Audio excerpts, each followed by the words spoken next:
There was once a time in World War II when Japan dominated a huge region, stretching the whole eastern section of Asia from the Arctic to past the equator, with a total population of 470 million. The Japanese military has conquered this region very rapidly in the matter of a few months, in 1941 and the start of 1942. However, the Japanese Empire was as fast to fall apart as it was created. By 1945, 4 years after the Empire's conquests, it was split up into Russian and American spheres of influence. However, what if this never happened? What if an imperial Japan remained a world power after World War II and maintained its empire? How would that affect history, politics, demography, and culture? That is the question of this alternate history.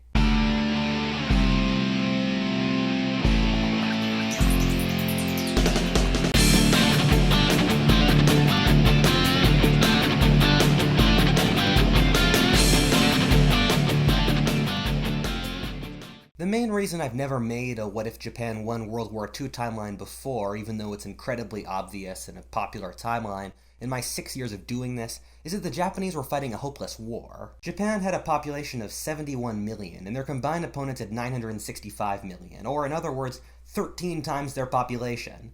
Japan got into this pickle by having an overly aggressive culture that promoted suicidal honor, and the Japanese had a strange system by which the low-ranking officery were encouraged to act in an insubordinate manner if it promoted patriotism. And so, for example, politicians who weren't uber-nationalistic were regularly assassinated, or low-ranking officers would just invade neighboring countries, and thus the Japanese government would be expected to back them up, because you can't be less patriotic than these guys. And so this really got Japan in a bad place and made sure they bit off more than they could chew. What really killed the Japanese Empire, however, was their declaration of war against the United States. There were plenty of good reasons for the Japanese to declare war on the US, such as the US cut off Japan's oil and rubber supply, which they sorely needed, while at the same time the US's colony, the Philippines, were in the middle of the area the Japanese wanted to conquer, but boy did the Japanese miscalculate. Firstly, America completely crushed Japan industrially. The US produced 20 times the tanks and artillery, 7 times the machine guns, 3 times the fighter planes, 6 times the munitions, and 10 times the destroyers. The Japanese also thought the Americans were a mongrel race of shopkeepers that had no military skill, a mistake the Germans also made in this war, and they thought that a single killing blow to the US Navy at Pearl Harbor would dishearten the Americans into giving up, and so it was a shock for them when the Americans turned out to be tenacious sons of bitches, who had the attack on Pearl Harbor just make them angrier, and they kept on churning out fleets and pushing the Japanese back in hard-fought battle after hard-fought battle. So there's no one battle I can have the Japanese win here where they would be able to turn the tide of the war, because Japan is just so outnumbered and so outgunned, and so I basically have to resort to alien space bats to get Japan to win. I like to give them a high-quality general like Hannibal or Napoleon, but those guys both lost in conditions less hopeless than what Japan's got here. And so, to get Japan to win this war, I will give them 2 very, very, very high-quality admirals, a Hannibal and a Napoleon on water, let's say. These guys are talented enough to prevent the Japanese Empire from being crushed by its numerous enemies, but not talented enough that the Empire takes over all of Asia. High-quality generals tend to be alpha male types, and I'd be very interested in reading the biographies of their interactions on the Barnes & Noble bestseller shelves of this alternate history. In this world, due to their genius leadership, the Japanese win most of their battles, including the Battle of Midway, which in our world was a resounding Japanese defeat that basically destroyed their naval capabilities in the Central Pacific. And the purpose of this battle for the Japanese was the seizure of the Hawaiian archipelago, which is the central node of the Pacific, and if the Japanese seized it, it would push American control of the Pacific back to California, and so that's what happens in this timeline. A big reason the Americans won the Battle of Midway was they hacked the Japanese naval code, which meant that they could predict what their next move was. And this brings us to our wonderful sponsors for this video, NordVPN. Don't be like the Japanese high command and get your code hacked. And so you're all 21-year-old males here, and that means that technology is likely an integral part of your identity that without you likely wither and die. However, you also likely do jack squat to protect your technology. VPNs reroute your technology to servers in other countries that allow you to digitally appear as if you are from that other country. So if you want to be digitally Malaysian or Costa Rican for the day, go ahead. Also, this is what you are like without any protection online. Wouldn't you prefer to be like this? NordVPN aren't selling kick-ass medieval weaponry, but they are selling something pretty interesting, and I'm proud to offer a 3-year coupon where if you click the link in the description or type in the code you see right in front of you, you will get 3 years at reduced price for $3.49. Think of it, for the price of a cheap cup of coffee at an expensive coffee house, or significantly less than a venti soy mochaccino with extra whip, you could keep your identity safe from roving internet thugs. So in summary, click on the link now and start your safe internet searching today. Besides this, the Japanese Empire was pretty overstretched, and so the borders we saw in our world would likely be the borders we would see for this Japanese Empire. The Japanese were winning in China, but China is so huge that the Japanese likely wouldn't be able to conquer the whole thing, and their supply lines would be dragged to a limit. The Japanese would likely be able to seize the eastern third of the country, while the Chinese would maintain a regime out of Sichuan in the center of China. British India, meanwhile, in the south has the same issue, being so vast and with the Indian military so huge.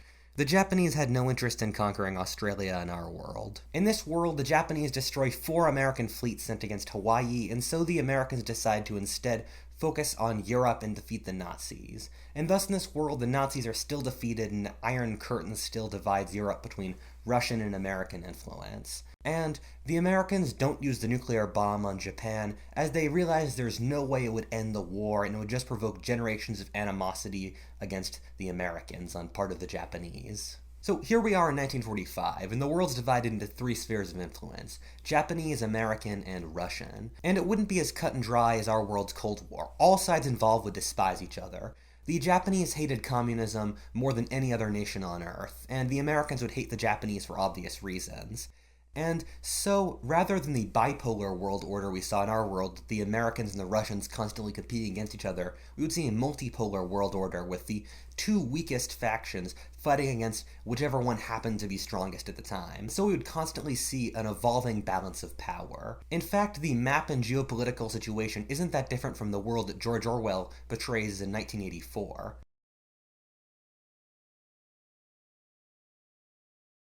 The Japanese would quickly start to mistreat their empire. Although the Japanese marketed their empire as a co-prosperity sphere in which all Asians would benefit, in fact the Japanese were more brutal than any European colonizer. The Japanese philosophy, in fact, was not that different from the Nazis, in which they viewed mainland Asia as a Lebensraum for the Japanese people to settle, and they viewed the other Asians as subhuman.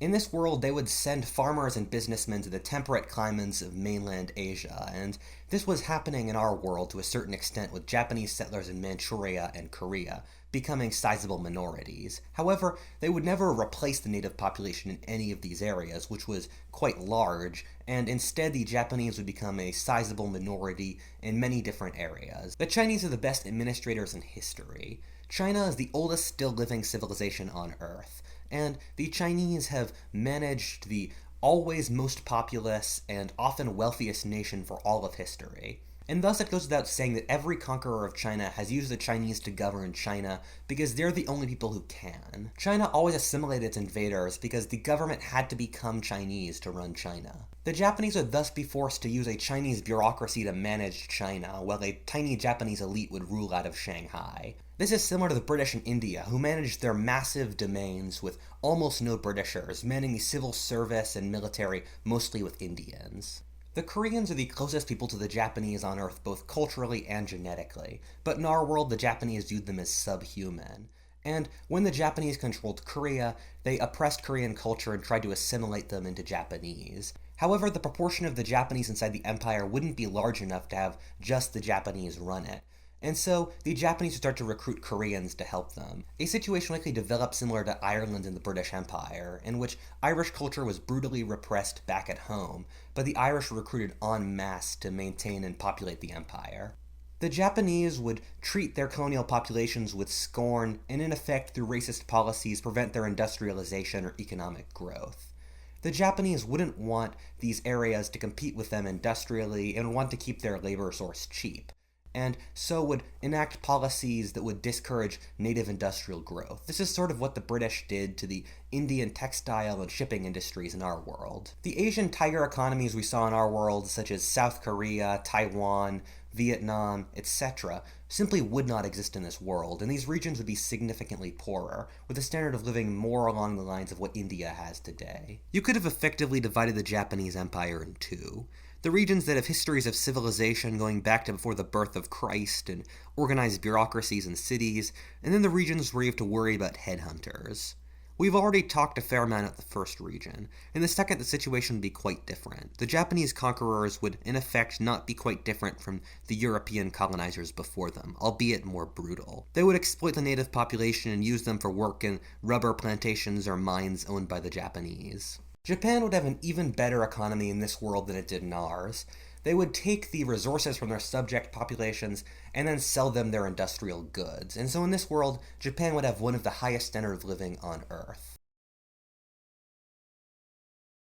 The communists would still gain power in China. Being landlocked would mean that Free China's only connection with the rest of the world in this timeline would be through the Soviet Union, and so the Russians could keep supplying the communist faction in China until they would win. Mao would still kill millions of people, and with the Japanese still as an external threat, the Chinese would maintain an allyship with the Russians longer without the Sino-Soviet split taking place. India would still gain independence in our world. The British promised them independence during the war, and Britain was in such terrible shape after it that it was in no condition to prevent the Indians from taking it.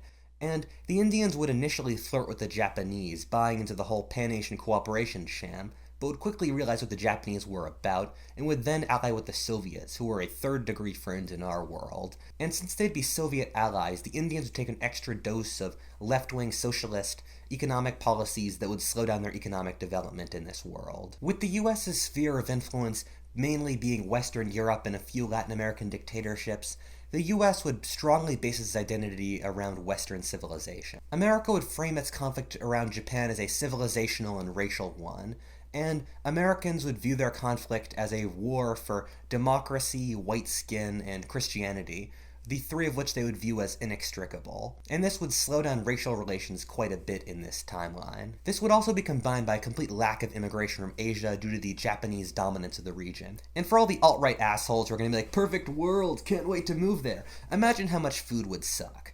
Also, think about music. Sure, country music can be good, but the shit they were listening...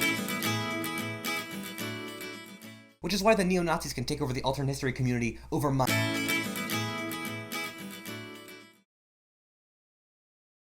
A large reason for the American West Coast's development was the war with Japan, that opened all sorts of new factories and jobs there. However, with the Japanese Empire across the Pacific acting as its own trade bloc, almost all American trade would be based around the Atlantic. This would prevent the West Coast from becoming an important center in America, which would further America's identity as a European nation. The Russians, Americans, and Japanese would all support their own factions inside the Third World.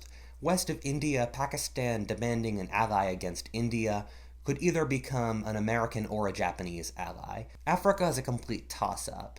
In our Cold War, whichever country was right or left-wing didn't matter. The local tribal politics merely demanded to have a paymaster, and would pretend to have the politics of whoever that paymaster was. Meanwhile, in South America, the Japanese had large ethnic immigrant populations, and with control of Hawaii could have been a player inside that continent. For example, in our world in the 1990s, Peru was run by a person of Japanese descent. And Brazil also has a large ethnic Japanese population, and these two countries would try to support the Japanese as a counterbalancing force against America's overweening hegemony over the New World.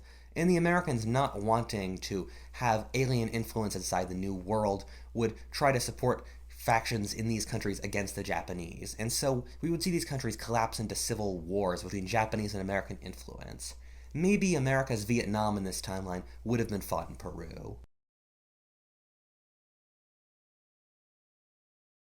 The short answer is no. The populations of the subject peoples of the Japanese Empire would skyrocket in the second half of the 20th century due to advances in medicine and farming. For example, Indonesia's population went from 70 million in 1940 to 264 million in the present day. The Philippines went from 17 million to 105 million, Vietnam from 20 million to 95 million, and China is from 550 million to 1.4 billion. Japan's population during this era grew, but only from 71 million to 125 million. South Korea's went from 17 to 50 million.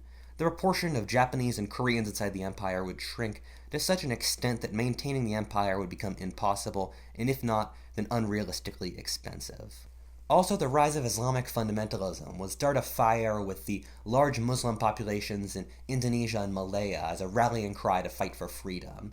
And the Soviet Union would still collapse in this world due to its economic uncompetitivity with the West. And that would also cause rebellions throughout the Japanese Empire, as the Soviet breakaway states would act as inspiration for peoples inside the Japanese Empire. In the long term, the rise of the internet would allow rebellions to be formed more easily, and the Indonesian tsunami of 2004 could also cause a crisis as the Japanese would fail to deal with the consequences well enough.